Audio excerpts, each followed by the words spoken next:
其實我真係都覺得幾恐怖嘅，即係你其實我應該算係睇住佢從一棟變成2棟，之後而家好似3棟，即係而家好似就都4棟啦。咁即係其實真係幾恐怖下嘅。你諗下一個屋企冇咗喎，燒毀喎，換轉邊個都心噏啦，係咪啊？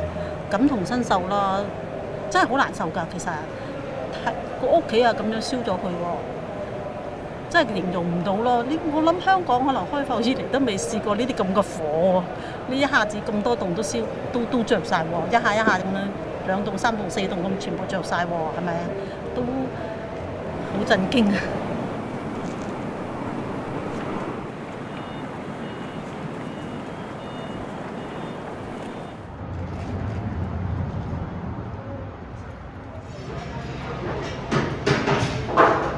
無論係細節上面啊，即係可能係一啲市民安置啦，或者係究竟係原因係咩呢？我諗可能大家最想知係原因。